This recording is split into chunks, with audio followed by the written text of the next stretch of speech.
Hello everybody and welcome to today's totally true tale about how my hot teacher turned out to be an antichrist. Now, you may be thinking, Blake, this is so unbelievable. As soon as I read the title, I clicked the vid and left this little note and dislike for you because it means so much to me that you know that I think you're a phony. well, you know what? This is a true story. 100% accurate. No joke or scam. What? You think I tell fake experiences to be entertaining and exercise my storytelling skills while expanding my knowledge on different writing formulas? Ha! Don't make me laugh. This is true and you know it. Anyone who doubts the validity of whatever I say in this episode or any episode after is just a hater who doesn't know what he or she is talking about. Now, let's begin this shit. Miss Fredrickson. A teacher with tits that sag so low her nipples wear sneakers. That's not a joke, by the way. She was my school's algebra teacher who would teach kids to solve shitty math questions when really we wanted to know why she was so goddamn weird. She used the tacks on the school's bulletin board as toothpicks and wore hammocks instead of bras, which, made sense given her droopy situation. She was just one weird, saggy-breasted cookie. Now, let me ask you something. If you're a weird-ass person with laughable physical deformities, just how likely would you be to get fucked with in an environment full of snotty, heartless kids?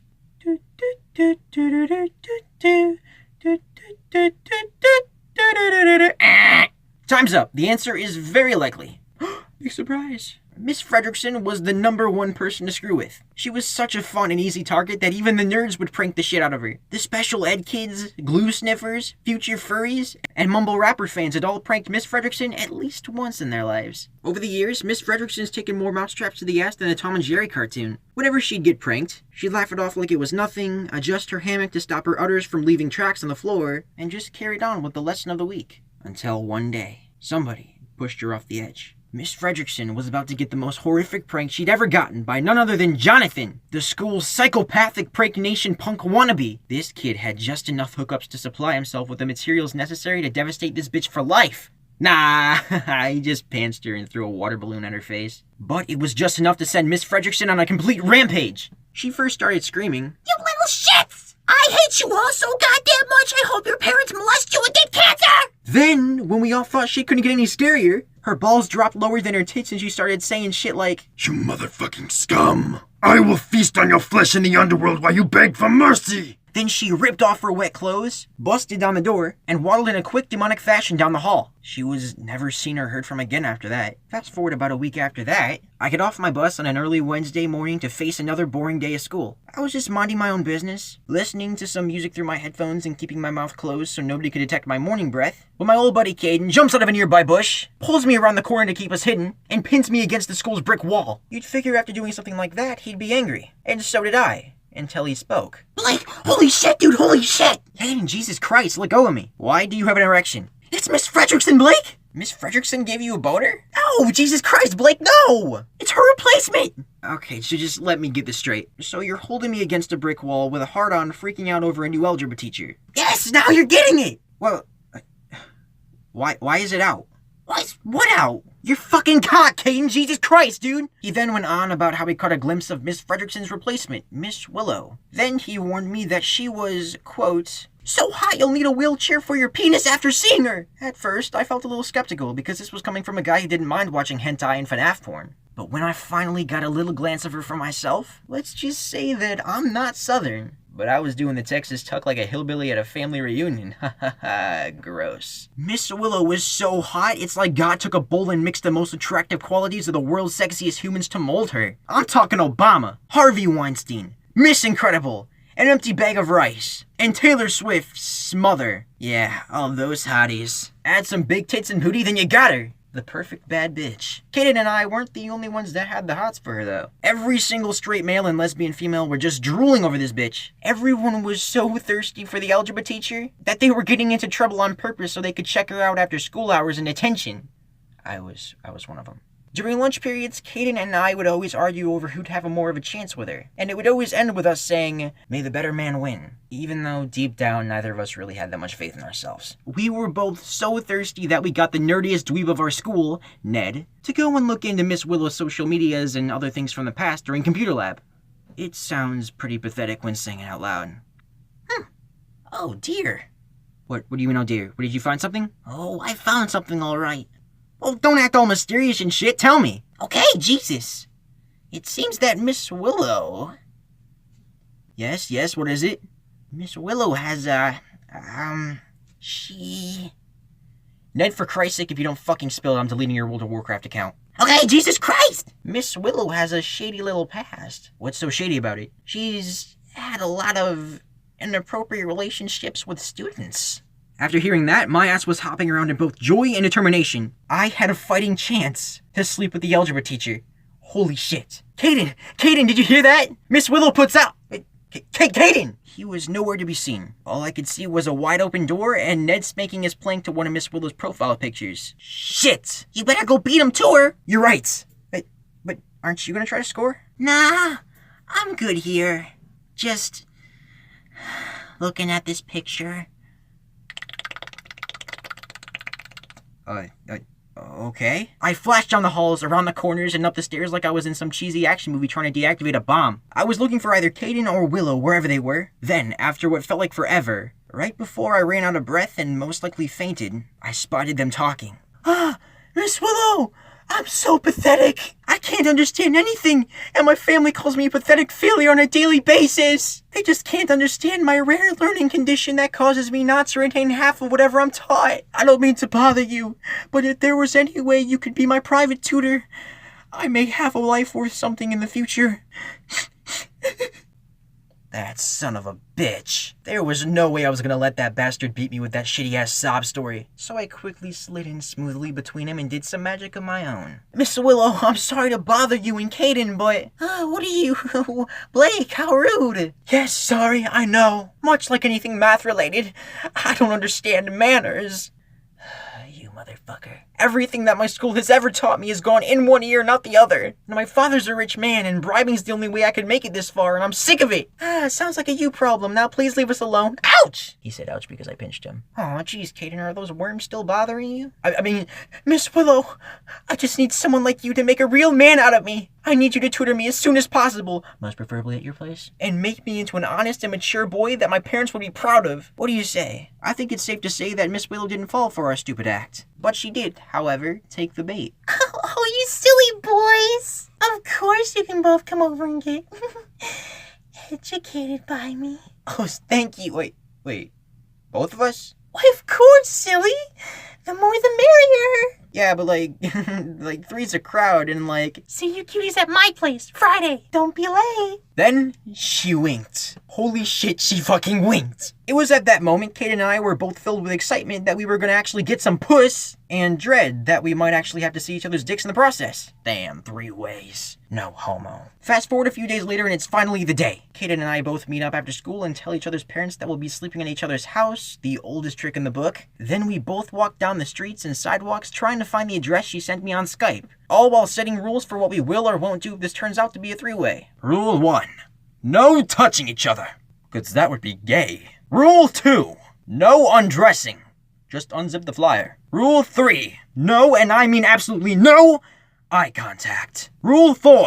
We tell nobody whatsoever for the rest of our lives. Take it to our graves. Everything was set, and just when I thought my heart couldn't jump from excitement any crazier, we finally saw her house. It was a small little brick house, much like the others around it, with a neat little empty yard and a shiny familiar Prius in the driveway. Any doubt in my head that this night wouldn't be about tutoring was obliterated as soon as Miss Willow opened the front door. She was legit only in a bathrobe, and her hair wasn't even wet. Oh boy, this is some Pornhub scenario shit right here, man! We both walked inside after she invited us in, and she quickly led us downstairs into her basement because, quote, "We don't want the neighbors to hear me scream, do we?" That was more than enough to convince me to come down into a stranger's basement without anybody knowing where I was. We both came down all excited while she excused herself back up to grab a few things, and that's when shit went south real bad. Our eyes adjusted to the dark, and not even a second after we both noticed the satanic symbols and unlit candles, the basement door slammed shut, and was followed by a few locking noises. We were so fucked.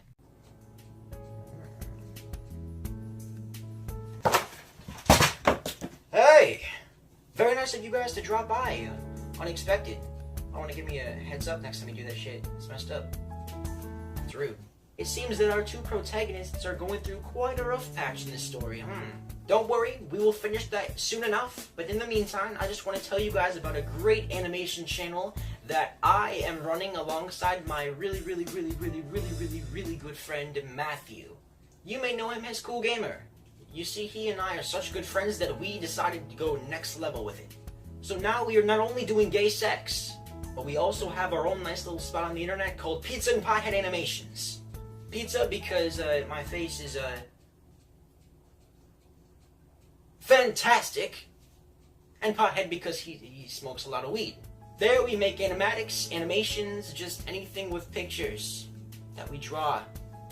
It's pretty good.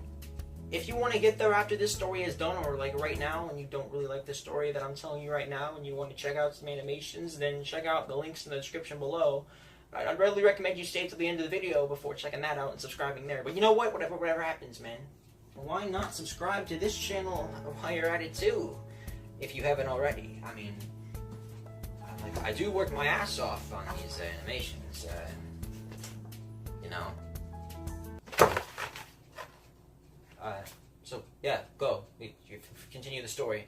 The basement door slammed shut and was followed by a few locking noises. We were so fucked! The first thing that entered my mind was stupidity and disappointment. I pressed my head against the basement door and talked through the keyhole. So, like, we ain't gonna fuck?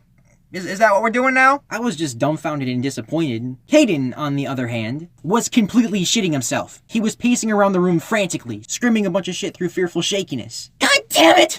Holy shit, we're gonna die! Jesus fuck! This is all your fault, Blake! My fault? How could this be my fault? You're the fucking one that... You... Shit! Blake, we're gonna die virgins! That is what sent shivers down my spine. I was gonna die with a dry dick. Could there be any worse way to go out? Caden, we need to get our asses out of here. Do you have any minutes on your phone? Oh, dude, I'm too poor for that shit. How about you? Shit, dude, same. Miss Willow? Do you got any Wi-Fi? Caden, I think we're fucked. And as soon as I said that, Caden's face went from fear to determination. If this is the way I have to die, at the hands of that bad bitch, then I'm not going out without a fight! He then reached into his pocket and pulled out a pack of extra small condoms. Before I could burst out laughing, he was searching around the room for small pebbles to put inside of one for weight to swing around. It was at that moment I realized we were fucked unless I came up with a better solution to save our asses. While Caden was bouncing around practicing ninja moves with 2 condoms that had rocks in them swinging him around, I was looking through my phone for a way out of this mess. I then found a little app that I almost forgot downloading months ago. A voice changer. Caden. Caden, listen to me. Face my rubber fury! Caden, listen, goddammit! Sorry. I've got a plan that's so stupid, it might just work. So we sat desperate at the bottom of the stairs. I spilled the whole plan that I saw was our only way out of this hellhole. After a little rehearsing, we sat down and did the only thing that we could do. Wait until the plan could be set in motion. What happened during those long hours of waiting was actually pretty boring, surprisingly. I say surprisingly because it feels kind of hard to believe that there'd be any boring moments to a story about 2 boys captured by their attractive Antichrist algebra teacher. The only things my brain really bothered to remember were 3 little things. 1. Caden and I both made a promise to both ourselves and each other that we'd stay away from MILFs. We'd even go as far to avoid them all on Pornhub. Well, maybe not that far. 2. He made me promise not to tell anybody about the small condoms, which, may I say, is a promise that I have easily kept. Oh shit. Number 3. For a brief moment, Caden and I both entertained the possibility that that night could be our last. We also admitted to each other that, given the insane circumstances, we were glad that we at least wouldn't have to go out alone. But enough of this mushy shit. Fast forward a few hours later. Caden and I were both slowly dozing off. Due to the comfy concrete floor and cozy candles illuminating demonic hieroglyphics, the sleepy atmosphere, while calming, was destroyed the second both Caden and I heard the basement door wiggle. We jumped up instantly and looked at each other. It was showtime. I bolted to my hiding place under the staircase and opened my voice changer app. Caden stood visible at the bottom of the stairs doing some heroic badass pose, while hiding his hands behind his back. The door opened. I couldn't see Miss Willow or Caden, but I could hear him. Where's your little friend? Asleep in the corner. Why don't you go wake him? No, thanks. I'd rather have all the fun to myself. What? Okay? I find human sacrifices kinky, baby. Rawr. Please don't fucking rar me. She then started slowly inching down the stairs, step by step. I peeked over and saw Caden's face grow pale as he, and soon I the same, saw Miss Willow's shotgun she had on her. Okay, time to make a little adjustment to your plan, Blake. We need to get this bitch's shotgun out of her hand first. Once she reached the 4th step or so, I impulsively grabbed her feet from under the steps and pulled her as hard as I could. After a couple loud thuds and an ear-rapingly loud, painful bang, Miss Willow got up, dazed, confused, and with a bloody-ass forehead. Fuck, shit! Her falling gave Caden more than enough time to ditch his old plan of pulling out his condom nunchucks from behind his back and grab the shotgun. Once Miss Willow got up, he aimed and pulled the trigger. But unfortunately, a loud bang wasn't followed by it. The damn shotgun was unloaded. You dumb fuck! That's not loaded! I don't want the neighbors calling the cops reporting gunshots! I was gonna use it to get you both to willingly let me tie you up! God damn you, bitch! Caden threw the gun to the other side of the room, grabbed out his condom nunchucks, and went super samurai on this bitch. He was hitting her left to right at the speed of a ninja master. The only problem was his rubber chucks weren't shit. Instead of shrieks of pain, this bitch was laughing her ass off, which only made Caden angrier. Okay, Blake, fuck. Time to begin step 2, 3, whatever the hell it is, of our plan. I quickly unlocked my phone, turned my volume up, and played an altered audio clip from my voice changer. And this is what echoed across the room. Willow, you have forsaken me. That stopped her instantly. Her laughing was silenced. She turned and faced the darkest corner of the room where I hid, still unseen by the darkness. The terrified look on her face showed that she was buying it, either because she was stupid or loopy from the cement blow to her head from the concrete floor. Satan? I ask you for the blood of 2 strong, worthy boys I find fit for sacrifice? And you bring me one cute, underrated YouTuber and some big-nosed hentai-loving virgin tiny dick scum? Hey, look here, man. Grace Willow, for your wrongdoings, I order you to sacrifice yourself! No, please! Don't make me say it twice. You will... Oh, God, I sound like Batman. Fuck. You will let these boys go, and let them each have a pair of your panties. Oh, fuck yeah! No! Father Darkness, please let me live! You will do as I say without hesitating, and I may let you join me in the underworld as my little sex slave, like what they do in 50 Shades of Grey or whatever. That was the only recording I had. Once it finished, I sat in the silence for what felt like an eternity, waiting for a response.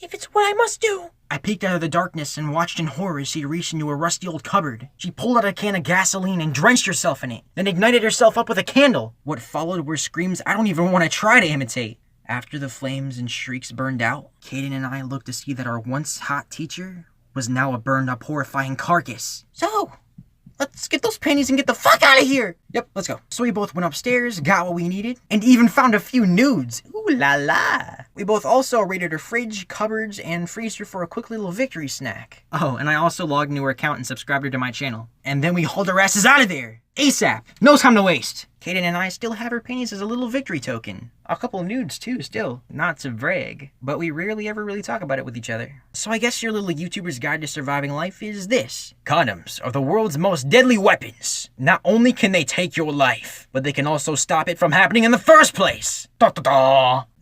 Goodbye, guys. Hope you all enjoyed.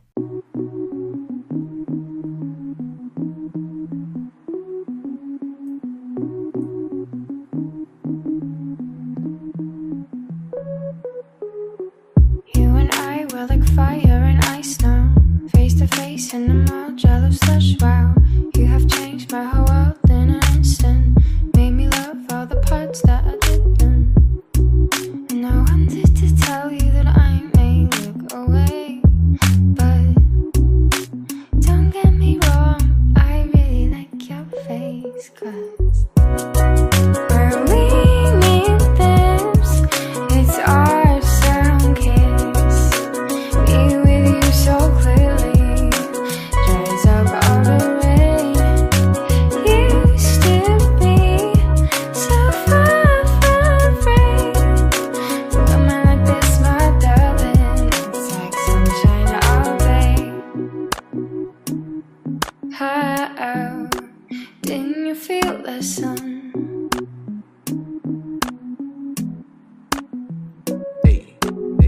Sorry girl, please forgive me if I stare. When I'm with you, I lose all of my cares. Can you blame me? You glow like the sunrise. Fall in love every time I look at your eyes. I'll try to be something wonderful for you, yes. But with the way that you are, there's